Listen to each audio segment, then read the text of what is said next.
Uma das vozes que eu mais respeito ao retratar o atual cenário político brasileiro é a de Carlos Andreasa.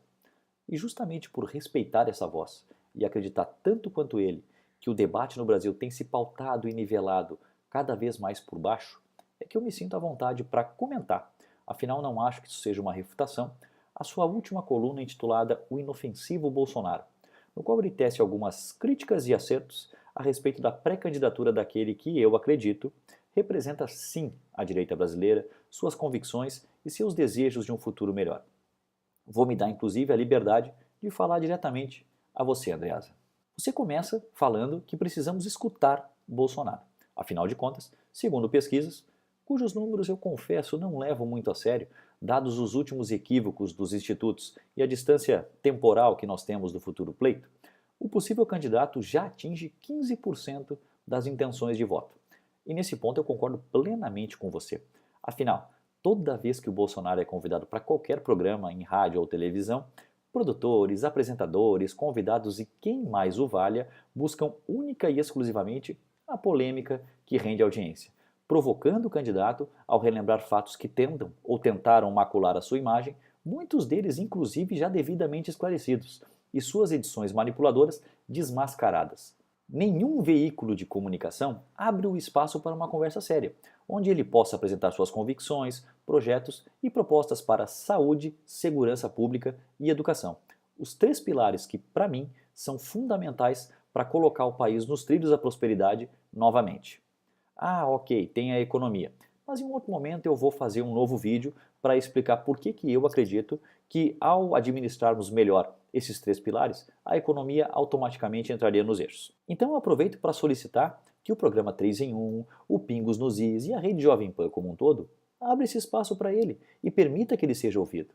Talvez se vocês derem um exemplo, os demais veículos de comunicação passem a enxergar essa necessidade que nós concordamos. É fundamental para que possamos saber quem é este candidato que almeja ser presidente da República. Com relação ao fato de que a agenda progressista avançou durante os 26 anos em que o deputado esteve e está no Congresso Nacional, eu sinceramente não consigo enxergar isso como algo negativo. Afinal de contas, esta mesma agenda avançou no mundo todo. Basta ver os resultados da política de imigração na Europa, o que o Trudeau está fazendo no Canadá e o que se tornaram algumas universidades americanas, como muito bem foi retratado pela Ana Paula Henkel em sua coluna de estreia do Estadão. Ou seja, acreditar que alguém em uma luta solitária contra 512 pessoas, muitos dos quais mais preocupados em encher o próprio bolso ao atender suas bancadas de interesse, fosse conseguir barrar o avanço dessa agenda sem se deixar corromper através de negociatas por votos, é tão utópico quanto acreditar que o socialismo funciona. E o pior é que logo depois desse momento conto de fadas, digamos assim, você comete o deslize que, na minha modesta opinião, o colocou no mesmo patamar dos detratores canhotos do Bolsonaro e tirou a possibilidade de que a sua coluna pudesse ser o ponto de partida para a gente elevar o debate no Brasil. Relacioná-lo com a palavra ditadura, ao mencionar que no executivo ele só conseguiria fazer valer suas convicções se fosse um déspota. E aproveita para lembrar que em algum momento da sua vida o mesmo elogiou Fujimori. Acho eu que para quem pede elevação do debate político no país, tentar colar rótulos em alguém ao chamá-lo de ditador, nazista, fascista, homofóbico, autocrata e afins, não é a ação mais coerente para conseguir esse resultado. Muito menos considerá-lo um produto da doença política brasileira. E é nesse ponto, acredito, que está a nossa maior discordância. Na minha opinião, a doença política brasileira não está naquilo que você chama de miséria cultural e na dicotomia que se tornou o debate de ideias no Brasil. Essas são as consequências.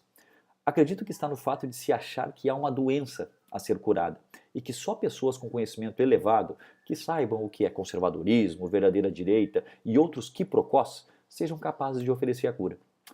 Creio que quem vai oferecer a cura é o taxista, o padeiro, o síndico de prédio, a comerciante, a vendedora, o motorista de ônibus, a empresária, a mãe e o pai de família, que não se sentem representados e que lotam aeroportos para receber Bolsonaro e que defendem o mesmo, muitas vezes de forma tosca, é verdade, nas redes sociais. Só que graças a essas mesmas redes sociais e ao trabalho de páginas e perfis como Terça Livre, Senso em Comum, Jornal Livre, entre muitos outros que trabalham de forma independente e que eu não vou citá-los para não ser injusto, Hoje, ninguém mais é facilmente manipulado pela opinião de jornalistas e analistas, que falam em veículos de comunicação como éramos manipulados há 15 e 20 anos atrás, onde fomos levados, inclusive, a acreditar em algum momento da vida que PSDB é direita, que PMDB é oposição ao PT, que votar da mesma forma que deputados do PSOL, é estar no mesmo nível da esquerda, quando na verdade se está brigando para mostrar a toda uma população de um país que, assim como ela, Bolsonaro também já encheu o saco de estar em um Congresso que se tornou uma caricatura da representatividade e um balcão de negócios muito distante da realidade e dos problemas de cada brasileiro. Para fechar, porque eu acho que eu já falei demais, Bolsonaro só presta um serviço ao PT ou a Ciro Gomes quando justamente alguém como você tece essas críticas. Ou quando jornalistas e analistas políticos condenam um grupo de estudantes de um colégio militar que, democrática e espontaneamente, fazem um convite ao candidato, comparando o fato com a doutrinação marxista que, há anos, é regra na educação brasileira. Porque é nesses momentos que se abre espaço para que o PSDB, partido que também integra o famigerado Foro de São Paulo, possa começar o seu trabalho midiático de construir nos veículos de comunicação um candidato que vai fingir ser oposição à quadrilha que nunca antes na história desse país chegou tão perto de transformá-lo num gulag stalinista. E se temos juntos a convicção de que nos livrarmos disso foi a melhor coisa que aconteceu para o futuro do Brasil, que passemos então a levar a sério e escutar de forma ativa aquele que, mesmo não sendo perfeito, até porque ninguém o é, tem sido o único candidato viável para impedir que todo e qualquer retrocesso esquerdista, seja travestido de vermelho ou de azul, volte a ditar as regras na nossa política.